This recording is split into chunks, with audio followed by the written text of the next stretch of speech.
venons maintenant aux comptes spéciaux. Participation financière de l'État, participation de la France au désendettement de la Grèce, avance à divers services de l'État ou organismes gérant des services publics. Madame Valérie Rabault, rapporteure spéciale, vous avez la parole pour 10 minutes. Oui. Merci beaucoup, Monsieur le Président. Je profite du micro pour remercier la majorité d'avoir initié ce printemps de l'évaluation qui nous permet d'exercer notre mission de contrôle du gouvernement. Et je salue bien sûr Monsieur et Madame les ministres pour cette séance d'aujourd'hui. Alors, sur les différents programmes, le champ de mon rapport spécial porte sur 3 comptes spéciaux, dont 2 comptes d'affectation spéciale et un compte de concours financier. Et bien entendu, parmi ces comptes spéciaux, celui relatif aux participations financières de l'État est de loin celui qui est le plus important. Donc, je vais commencer, Madame et Monsieur le ministre, par celui-ci.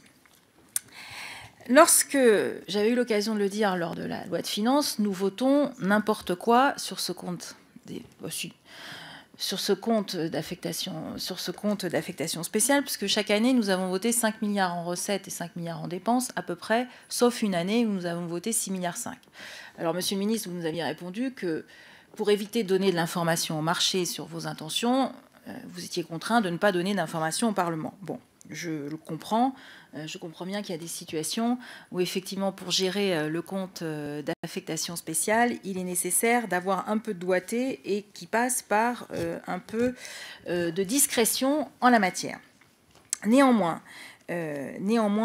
pensez-vous qu'il faille, à un moment donné quand même, réformer cette procédure budgétaire pour que nous n'ayons pas à chaque année à vous donner un chèque en blanc, vous et à vos prédécesseurs, qui porte quand même sur des montants significatifs, puisque lorsqu'il y a des besoins de recapitalisation, et je vais y venir, c'est pris sur le budget de l'État, le budget général qui est obligé de mettre au pot, et que par conséquent, ça a des incidences financières et budgétaires importantes.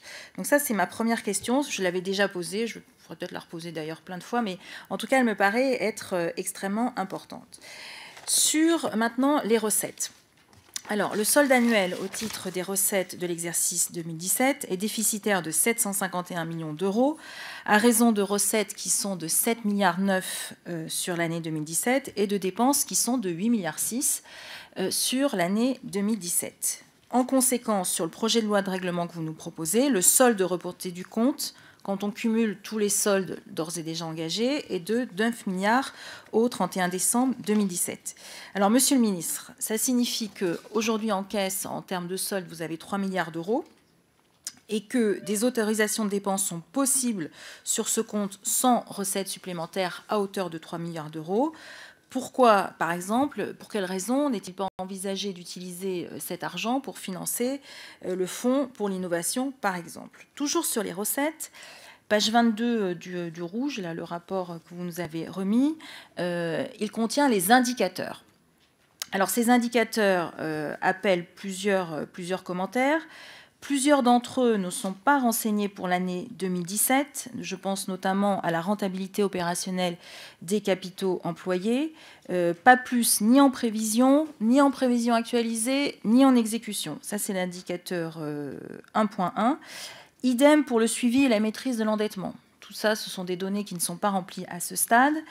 Et alors, page 22, il y a un indicateur qui est extrêmement intéressant, qui vise à comparer le prix des cessions que vous avez faites. Vous en avez fait 4 sur l'année 2017, dont 3 qui ont été réalisés sous votre autorité, puisque, en termes de date, c'est au moment où vous avez été nommé ministre de l'économie et des finances.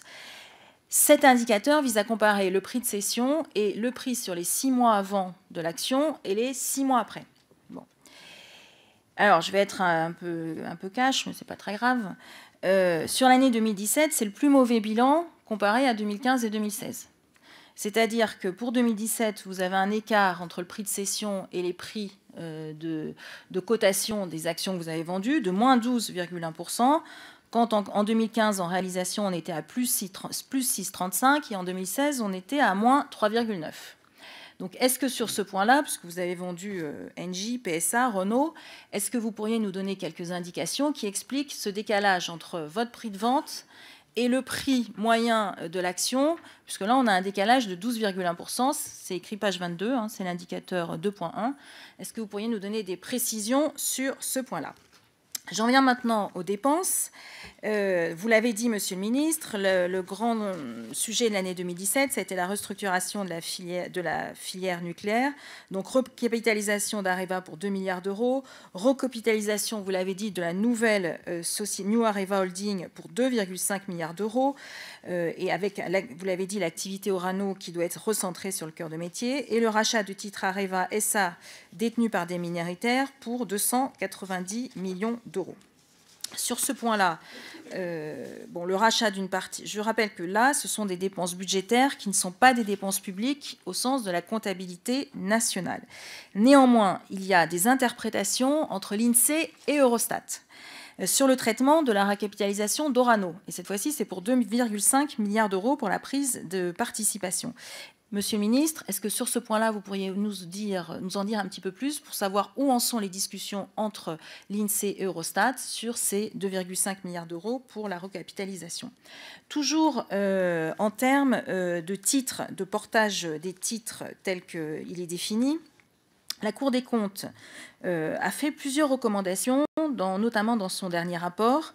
Alors, une porte sur, on a déjà eu ce débat lors de la loi de finances, sur le statut de l'APE, qui fait que les dividendes des titres détenus par l'APE, sauf via les mécanismes de holding, ne tombent pas dans les caisses de l'APE, vont directement dans les caisses du budget de l'État. À ce sujet, j'avais déposé un amendement qui avait été voté pour que vous puissiez nous donner d'un rapport qui doit nous être remis le 30 juin. Donc, je voulais savoir si la date du 30 juin serait bien tenue de la part de vos services pour avoir un bilan sur les produits de cession, les dividendes, quel aurait été l'impact si effectivement ça avait été perçu par l'APE.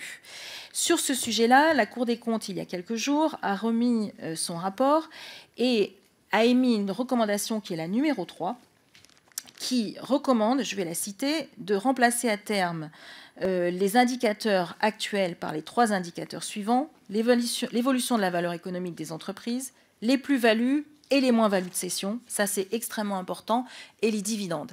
Si cette recommandation pouvait être incluse dans les résultats de cette recommandation pouvaient être inclus dans le rapport que vous nous remettrez le 30 juin, je pense que ce serait extrêmement intéressant.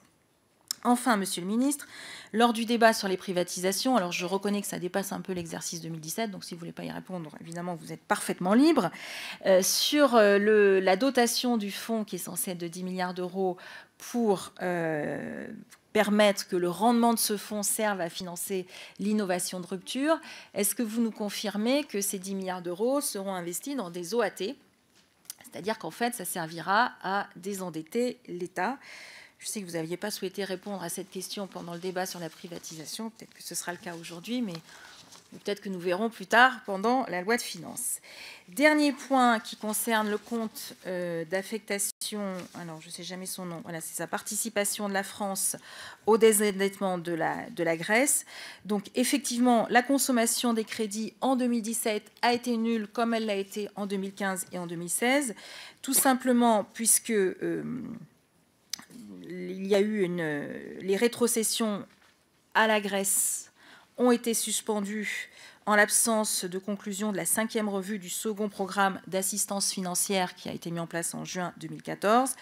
Et même si la reprise des versements n'est pas envisagée à ce stade, il semblerait néanmoins que suite à un communiqué de l'Eurogroupe du 27 juin 2015, cette décision pourrait être suspendue ou en tout cas modifiée en 2018. En tout état de cause, quand on fait le bilan sur ces 3 années où on n'a pas rétrocédé à la Grèce, c'est toujours logé à la Banque de France, le montant des intérêts que nous étions engagés à lui rétrocéder, en cumulé sur ces 3 années, ça fait un peu plus de 900 millions d'euros qui, de fait, ont été déduits de notre déficit. Autrement dit, s'il faut que je le dise autrement, la Grèce nous a aidé à aider la France à hauteur de 900 millions d'euros de réduction de sa dette, puisque sinon, si nous avions remboursé cet argent à la Grèce, nous aurions eu 300 millions d'euros de plus de dépenses chaque année, qui auraient augmenté notre déficit public de 300 millions d'euros. En cumulé, ça fait 900 millions d'euros que nous n'avons pas eu à emprunter via la dette.